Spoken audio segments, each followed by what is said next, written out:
Tea time with Runepest.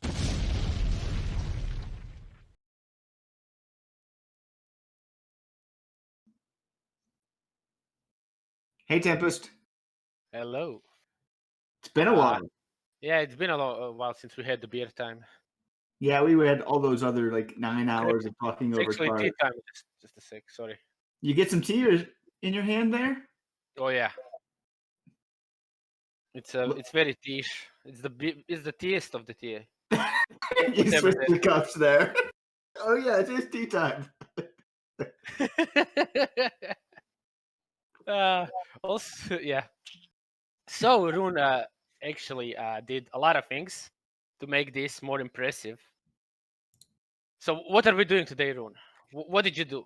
So today's first part is going to be talking about our top 10 cards of each color. And so we came up with our own list and then we merged them together. So neither of these lists are either one of our lists. This is a truly Runepest creation.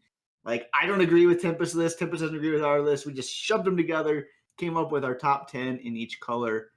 And I will say, as a disclaimer, we did not put some of the new cards that we hadn't tested into our top 10. Like, I think we might have put Documentarian into, at least I might have in my top 10. But without playing with the cards, when we made it, earlier in the week. It didn't feel right to go back and to add in some of the balances. So yeah, it feels extremely premature to think about Documentarian in this. So, if you're upset about us not having Memor or Documentarian in there, that is why. So let's start off. I think our first color is, do you know our first color? Is this a quiz? Yes. Well, it's red. Blue. Okay. Blue. 1 in 6 chances. I mean, come on. All right. Blue, our top 10. And I think when we look at blue, it was pretty clear, like the top 4 cards. And then it gets a level murkier from there. Yeah. So our top 4 were in agreement, maybe slightly differing in order, but our top 4 were the same. And then we completely disagreed from there on everything else. So lead us off. What is number 1 in blue? Well, it's Magnus. Yeah, that the nerf to Magnus really changed it from being 1 to number 1. So yeah, I mean, it was like one of those nerfs where it happened and no one could complain because Magnus is that good. Yeah. You actually wanted Kara to be your number 1. I actually had Kara as my 1. You had Magnus as your 1. I put Kara and Magnus as 1A, 1B. Right? They're both, to me, are the top tier. Magnus just is good all the time. Kara just wins you games if it doesn't have an answer. So, if you play Kara on 3 or 4, right, and they don't have an answer, the game can be just over. I mean, I don't know. Kara, you can sometimes get it, sometimes not. But Magnus, you get it on turn 5, and that's really good. Much better. Unless you're playing, yellow aggro when everything has 3 life, and it just it doesn't matter because Grit Instructor says, "Who cares about Magnus?" Yeah. So I mean, the Grit Instructor is one of the reasons why maybe I put Magnus a little bit lower than it was, 4 weeks ago, because yellow aggro just laughs at all blue. So. To be fair, with those decks, like if you play just Kara, they can either ignore it or Insta Beast or whatever. There's like so many things. They're both bad, against it. And then so we have Magnus 1, Kara 2. We both had Hornus 3. I think this is pretty simple. Don't really need to talk more. And then Bragi 4. Again, I think that is pretty uncontroversial. But from there, we really diverge greatly. I'm not really sure about my list, but what did we diverge? So you had a couple artifacts in your top 10, one of which snuck in here. You had Clap a lot higher than I did. You didn't have either Speedway or Stairway in your list. And so, to be fair, I did say this before. I feel like most of these cards are on the same power level, right? So it doesn't really matter what they are, like 6, 7, 8. They're like pretty much the same, strength-wise.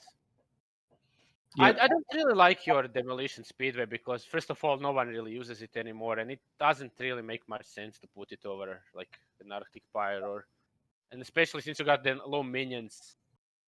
I don't know. I feel like demolition speed is obviously super strong, but it kind of doesn't really fit the best in the current meta. I could be wrong, not sure. I still think Speedway is just busted good. Like giving something overrun and stats. No, it's like super good, but it just kind of blue is so changed that I don't feel like Speedway is the go-to card anymore. Yeah, and to be fair, like blue is not one of these decks that we've seen a lot in the meta for Yeah. multiple reasons. Blue doesn't deal as well with the aggro as it used to, right? Because of the grit instructor and things like that.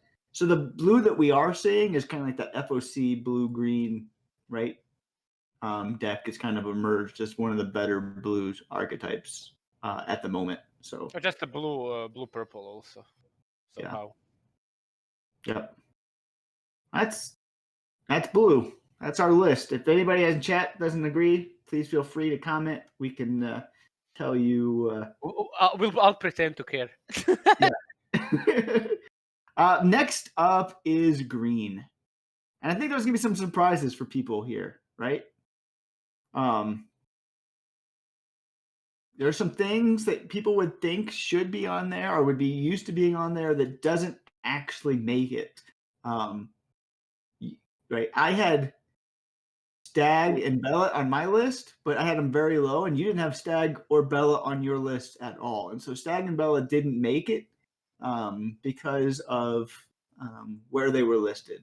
I also had Angel Schism barely at 10 just because of the orange green, not because the And card is not good. I had Angel Schism much higher, so it made it on there from our point list. But and you had Thunderbird or Firebird really high, so it made it on our list for that reason. Again, because of the red green, and that's like an insane card in that deck. Yeah, some surprises there. Tempest is very rude to the short stag. That is absolutely right. Tempest and Stag doesn't even put Stag in lots of decks anymore. So That's true. We went our separate ways after the huge incident of 2020. as you'll see here, right? Green like spells. Like I think we're pretty much in agreement. Murmur 1, Calculus 2. I'm actually, although but sometimes I wonder maybe calculus can even be better than murmur in certain situations. It can be. So It can be. so it's Yep. kind of insane. I mean, it doesn't matter which is better, but like it's insane that we have like both cards that are that strong. Green, come on, what? Yep. It's crazy. And the fact that like this is where like I think if we were updating this list like a week from now, documentarian would probably sneak into the 10 because documentarian can just get those cards back, right? You were playing this morning and you were just like getting 3 or 4 things back a game with the documentarians. It was one game, and then I played yellow green, and I got documentarian only once. yeah. But yeah, I still got a murmur out of it. It's weird. Again, I don't want to. There's like no point in because we haven't tested the card. Who knows? But just the idea that you can get back spells makes that card really interesting because spells, as we see here, is just so good. And then we have Necro, right? Necro is not a card that fits every deck, but Necro is just a completely game-changing card, right? That you have to plan around in every deck almost, even if you're not, playing it. And so it's just a meta-defining card. Sometimes if you just see disc, you don't play any minions because of possibility of Necron. Then they don't even play a huge reanimator, and then you're like, cool, I skip my 2 turns. But if I didn't, I could just lose the game. So amazing card. Yeah. Yeah, the entire card makes all the reanimators possible. Makes super big minions also, kind of more sketchy, right? Yep. So it's a lot of people have issues with this card. I'm including me. So You definitely have huge issues with this card. Yeah. I played, for example, in Spirits, but I think it's fine there because it doesn't, reanimate a perfect grade or whatever. Right. It reanimates a 2 or a 3 cost, whatever. Yep. I feel like that's fine. But man, getting a perfect grade, a Turso, Chorsteg, whatever on turn 4 is kind of ridiculous. Not to mention it prevents certain playstyles, which is, if you want to play around it, you can't really play anything unless you have to play it specifically, depending on your deck, depending on everything, right? Yep. It's just all over the place. Honorable mention for green, Dora. Dora was really close to cracking your top 10, wasn't it? Yeah. I think she was 12. Yeah. And you know what? The more I play, like Plague Maidens might be the sleeper that I might actually put above EQ, right? Could be. I actually would agree on that because, again, yellow green having Plague Maidens is ridiculous. When you can have like 18 mana, right? You can have 18 mana. You can just Plague Maiden for like, can drop down and Plague Maiden for 13, right? It's Damage. like literally the two colors that deserve it the least. I know. I know. Like that card got buffed for absolutely no reason. Yeah, that buff made no sense. It's like giving Geeko Turso piercing for something. Why? But this is actually more relevant than giving this piercing because it's like, yeah, I actually could put it even like above Turso, to be fair. Yeah, it really is that good. And so, I mean, it just shows you how strong green is. And then all the other cards are just bonkers good. Like, green just has so many options. Like, Raid the Tombs is one of the best card draw. Like, Angel Schism, we haven't found the right deck for, but the card is just so good. Like, it is, but I still feel just because of the color combination, it possibly should not be on the top 10. Not because the card is amazing, but the color combination, right? And the current meta, and everything. Artillery, we all know how good artillery is. Yeah, I don't feel like there's anything else to share about that. So, you have anything else on green? The Plague Maidens. It's so bad. Why do they need to fully heal? Like, at least if you're gonna use it twice or even with protect, it's just ridiculous. Why? I would have loved to see this card be like, if you're gonna change this card, be like, cannot gain armor. Like, then maybe you can justifiably have regen 2. Like, it could still do, crazy things for 2 damage, clear board. But the fact that it can do, 13 damage when it comes down the board, and 2v2, it can even do more than that, right? Because, like, 2v2 hits both players. Like, this card's just, and I know they don't care about 2v2, but this card's just even dumber in 2v2. So. Wait, if Maidens gets piercing, what? It would get through armor then, yeah. There we have it. Buff Maidens, it's 2-way piercing them, please. All right. Next up is red. Oh, this is gonna be fun. Red. Red is Tempest's favorite color right now. Tempest absolutely loves going against red. Every time he's on stream, can never get enough red. The number one card in the game is easy red, right? We all agree that the best card in the game is Believer. There's no doubt. There's the best card and the worst card in the game. Yeah, it's horrible. Like, this card should not exist in Mythgard. It is the most overpowered piece, of trash in the game. We would both wish it wasn't in the game, but it is in the game. It's clearly our number one red, right? Yeah, it literally wins the games by itself. Like, a 2-drop that can win you the game should not exist. But that's not like the worst thing about it. The worst thing is when you make all the other decks, you have to literally build around Believer. You can't. There's like multiple color combinations that you cannot play. Your deck has to either include, right, green, purple, or red. Like, if you have a deck that doesn't have one of those colors, you just lose. I had to seal a Believer today to win. But even still, you can't seal it until after it transforms, unless if you go second, right? But it still doesn't matter. Even if I managed to get it, but like a fucking seal for 4 mana to kill a 2-drop. Come on, you kill a 2-drop, and then you lose a resource as well and tempo. It's horrible. Not to mention, I said it before. Like, if this card was split into 3 different cards, and all, like, one would be a 2/2 3 mana empowered with +2/+2. Second would be a 2/2, right? All the same stats, and the cost doesn't matter what gem. The Sunrise, and it comes to 0, it discards a random card. And the third one, it just transforms without discarding a card and without the Empower. All three of those cards be insanely good. Some less, like I'm guessing just the Empower 2 with nothing, but and then they're all of those three cards are in one card. Like what? Why? What? Why is Gamora? I don't know. Yeah, no, it's crazy. Like, I wish I was shocked. Like this card didn't get a nerf, right? Of the changes that happened. Like I thought for sure, Believer was gonna get the nerf. Like they pushed this card way too strong, but it didn't. It's staying around, and it's gonna be around for at least another, few weeks. So that's it. I'm curious. Chat says I malfunctioned. I don't know where. Yeah, no, it is interesting. The Trapezus is no longer in the top, but it isn't. Wait, just let me do this. How we said, okay, we have to build around it, but I like literally had to remove Mend and like a lot of powers just because of this card. So you need to have, even if it's suboptimal, you need to have it, like erode or infuse in certain decks. So it's just there's so many things wrong with it. We could make an entire podcast about this card. I do think Trap would make my list if it was a 2-2 on my top 10.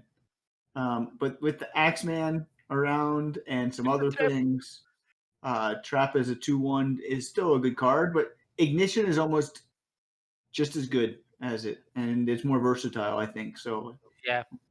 I think that's the bigger Also, difference. Trapezius costs 2 mana. That's too expensive. It is. You can't have any 2-drops in red. Only 1-drops, and then you can play 1 3-drop and maybe The a good wing. the good curve is like 28 1-drops, then like 6 2-drops, and then maybe Acre some Feast. Just Acre Feast. yeah, Acre Feast. Big. Um, I don't think there's too much out there in our top 10 list, right? I think I was much higher on Hades. I don't think you had Hades in your top 10, if I remember right. Hades is clearly still a top 5 card for me in red. But other than that, like pretty standard. Grand Finale is still just so good in the right deck. It's a defining deck card. Acre Feast we both think is way too strong, right? Yeah, Acre Feast should be deleted, or just its text should be completely changed to not draw cards, just do How something. it just makes aggro red even more aggro. It just means they don't have a run of cards. Like it's a good card. I wouldn't mind it if red didn't have so many aggro tools. If So someone made this card, like if Acre Feast didn't exist and someone made it for some other color, I think a lot of people would complain. Currently, right? Ignition, but not Vulcan brand is pretty nuts. I think you need ignitions over Vulcan brand just because of Believer. Like you got to find ways to go with Believer, and Vulcan brand you have to have something else to. And Sunken Acolyte, which I think I also put much higher, but it I guess didn't make the list. No, it didn't. It made it was not. It didn't make my list, so it was graded just a little bit out of point wise. So, yep, that's our red list. Let's move on to purple. Why? Yeah, I wanted to talk What do you want about to talk about? grand finale. I kind of thought that's maybe a slightly sketchy. I think finale's. I don't know. Maybe you made both of our top tens in the same spot. Actually, we both put it at 8. I Which I guess. thought was interesting. We both had finale at 8. So you include it in your list. So if it's sketchy now, you might go back and change your mind. But Okay, fine. all right, purple. Purple. Lead the way. Coxinga, everyone agrees on Coxinga, right? Now, X-Men is second. That's slightly surprising, right? Yeah, you had X-Men second. I had X-Men third. So I shook things up here. We both had Coxinga first. I had Perfect Grade second. You had X-Men second. I had Perfect Grade. I had X-Men third. So they were tied really to us. But It's insane how X-Men is like in almost every deck. There's no reason not to play it, right? yeah. Yep. Madoka, wants to know a Risen from the deepest. Madoka's super high on Risen. We both included Gamma. Neither one of us included Risen, which that could be a oversight on our part. I don't know. It could be. In this meta, It was a bit weird. Again, like there are some cards like I wouldn't mind having a reason over a Master of Shadows, for example. I like it's just purple is kind of weird. Like the top 4 or 5, let's say 6 seem kind of reasonable, and then the rest is just like very, you could go multiple ways. we had pretty much complete agreement on the top 7. I think we might have been just a slightly. I think I might have had Sook at 7 and you had Sook at 8. But like we were pretty much in agreement with purple until the bottom 3, right? We've Yeah, all but had, it's like the same. There's like a lot of cards that are good somewhere, bad somewhere, like pretty much similar on the power level scale. yeah, I would yeah. And so I thought that was really fascinating. Like we had huge divergence. Like we'll get to orange last, and like your top orange was so different from my orange. Like we are completely disagreeing on orange, but purple we were pretty much like complete disagreement on. Um, I had Forbidden Force sneak into my top 10, who didn't make it on the list. Still think that card is bonkers good, but it's hard to find the right deck for it. But same thing with Masters of Shadows, and same thing with Spirit Gate. A lot of the end cards in purple are tech cards. Like we have 7 really strong cards that go in almost every deck, and then you kind of have to put your tech cards in purple. And so, no log, absolutely no log. Yeah, like the thing is, for example, Jinsuk, I generally don't even play it. 10-5 Spirit Gate does seem kind of slow. Master of Shadows isn't really good versus Yellow Green, obviously, but like it can block 3 or 4 lanes Against aggro, yeah. aggro, and they just can't do anything. So, and again, like if you set it up, it's just like so weird. Again, the purple bottom part, there's just like so many. It's a weird color. I don't know. Yep. I mean, this is the thing about purple. Purple has the most amount of busted cards, right? I think. Yeah. But they have the least identity. So like it's really hard to put all the busted cards together because they don't always flow together. Like Masters of Shadows wins you games if they don't have an answer for it, or it's just a really bad card. Yeah, They have an answer for it. such a like you literally can't play it, but Yeah. Yep. So that was what I did not fight for Tengu. Nope. Nope. No Tengu. like Sorry. again, Simuzen could also be here. There's like many things that could be here. It's like fine, right? No Vixen. Vixen doesn't do much anymore. Yeah, Vixen, if it brings back Racer, is clearly in the top 10, but like Vixen is not a card that you see played, and even to the extent of like Overmaster of Shadows. Like, sure, you play it in a Spirit deck, but outside of a Spirit deck, it's not something you see, and that's even more so now that Impel costs 3, and you can't, do yeah. something. We only play Vixen in You are very, showing your washed upness. Yes. but yeah. Before I thought before the this and a lot of changes, Vixen was my top card for purple. Yeah. But now it's like it's Racer sad. was carrying Vixen, which just shows you how powerful Racer is, right? So, yeah. Yeah, It's what still are you it's gonna do? still Like run Shinobis? Like no. no, you can't run Shinobis, can't run Baku, can't do any of that stuff. So yeah. Yep. Poor All right. Vixen. Yellow. So yellow is interesting. Almost every color I went through had a predominantly amount of core cards, right? Like most colors have like 6 to 8 core cards in their top 10. Yellow only has 3 core cards in his top 10. Yellow's identity has shifted the most in the last 2 expansions. And the only core cards here that we had in our list is Misanthropia, Sapo, and Venomfang, which is kind of crazy if you think about how Yellow's identity has completely changed. And I will say that we did both have Magpire in our top 10, but after the change, it's not a top 10 card anymore. So Yeah, we it's felt it's comfortable. actually it's actually normal now. We felt more comfortable taking cards out of our top 10 than adding cards into it because we hadn't played them. But like, yeah, Magpire's it's a fine card, but it's not a top 10 card. Did So you place Sapo on the number 1 spot? I believe we both went Misanthropia Sapo. I kind of think it maybe. I was just gonna ask you about that, but Let me check my scores here. You had Misanthropia. You actually had Misanthropia Grit Instructor Sapo. Yeah, okay. So Yeah. you had Grit Instructor 2. I had Sapo 1 actually. So Sapo went down because of how high you rated Grit Instructor. I had Sapo 1 and Misanthropia 2. You had Misanthropia 1, Grit Instructor 2, Sapo 3. You did not have Zyomara in your top 10. I had Zyomara 4. I thought that was really weird that you would have Zyomara in your top 10. It's not like the card is bad. The card is obviously amazing, but again, with all the shenanigans here, it's like there's like so many. Like for example, with purple, I struggled to even make top 10, and with blue also, I was kind of just wanted to go top 6, and then was like, yeah, whatever. Yeah. With yellow, I had the opposite problem. yellow, yellow, has, yellow has so much. Yeah. But you see, like, one thing I've really come to appreciate with Zyomara is you don't need enchantments for Zyomara to be good, right?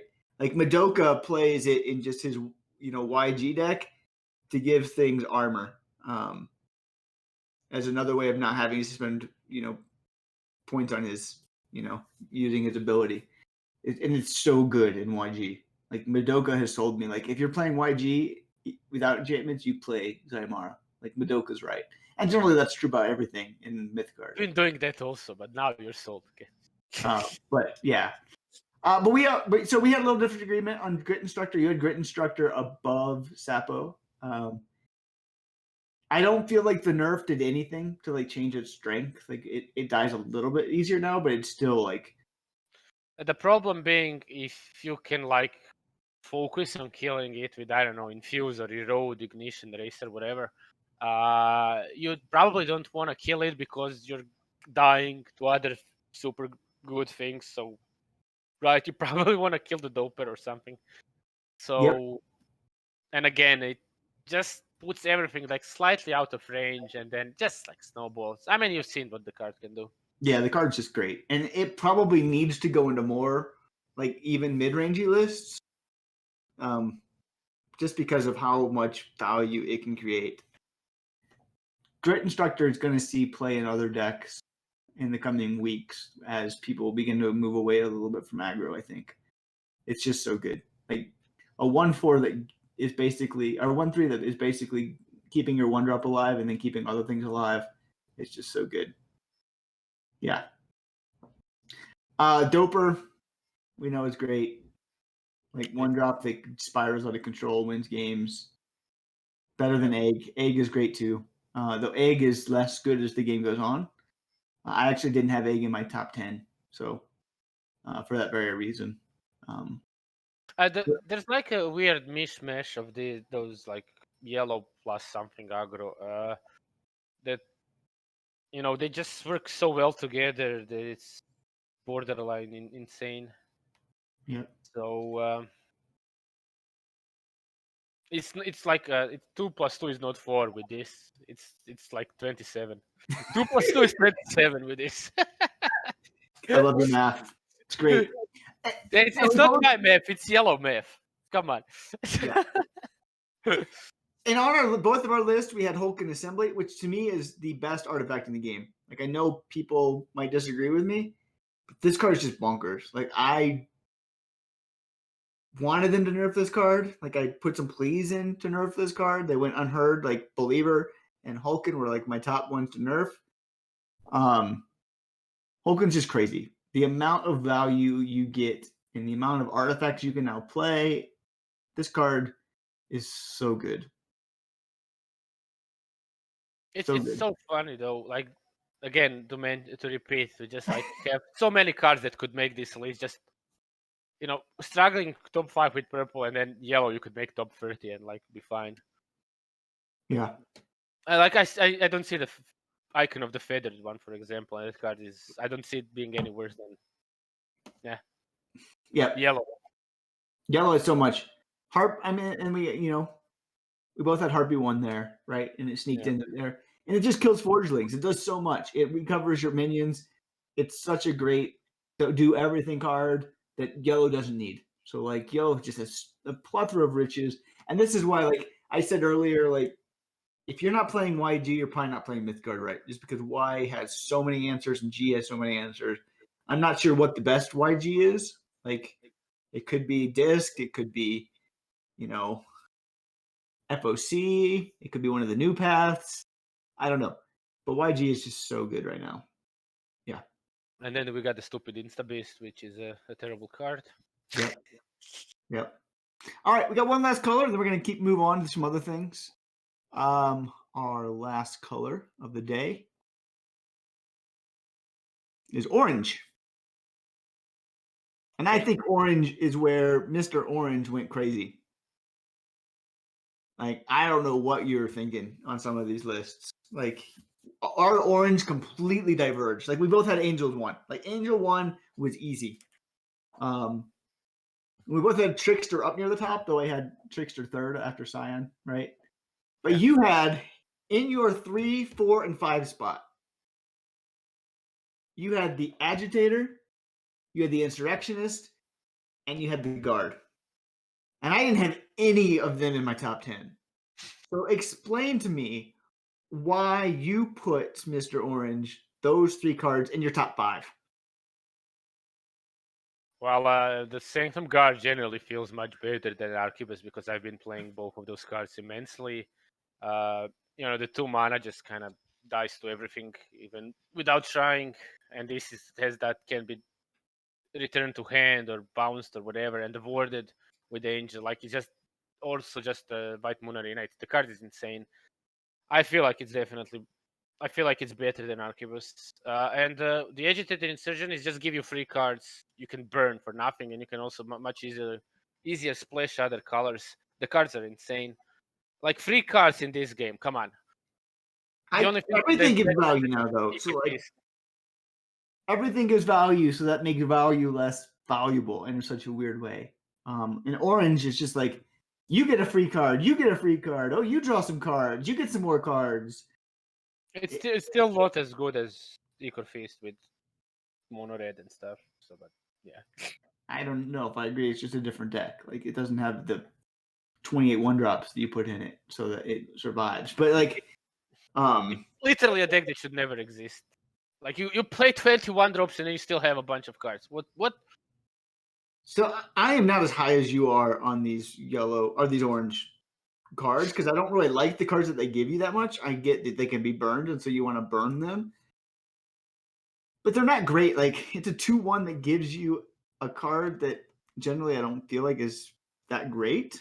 I don't know. I'm not nearly as high. I would put Recruiter above both of these. Like if I was gonna put them on the list, I have Seal above them all. Like Seal should be on this list on my list.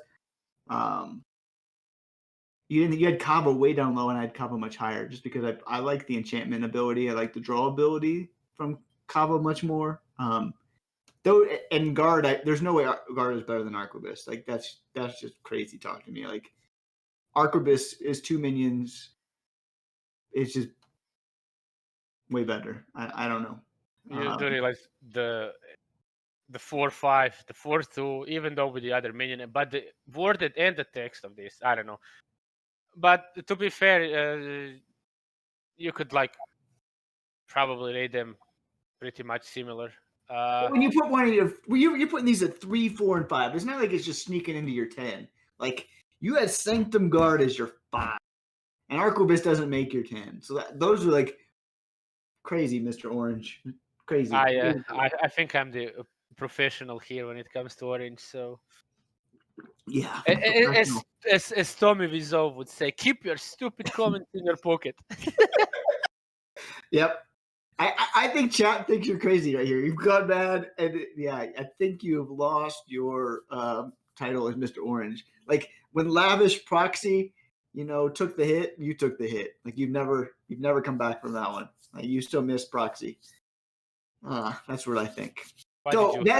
Why did you have to mention that? Because nothing makes you sadder in life than unlavish Proxy. Where's Sad Tempest when you need it? It's time for beer time now. It's your fault.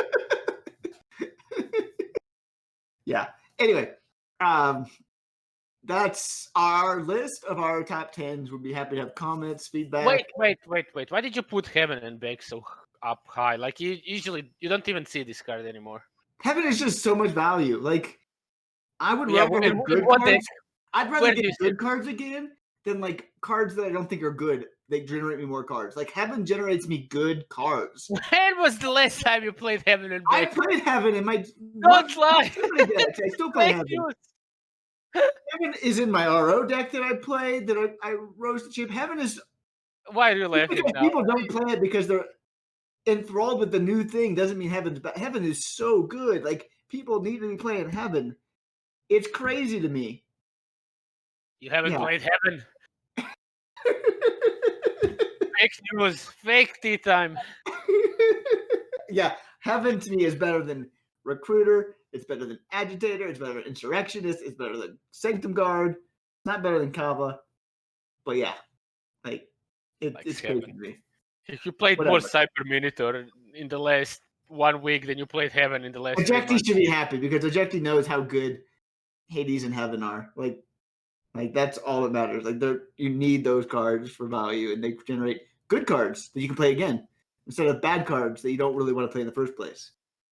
Well, Ejecti was wrong again. That's fine. Ejecti's right because he agrees with me. Oh wait. Oh, he changed his mind. Ejecti's wrong. All right.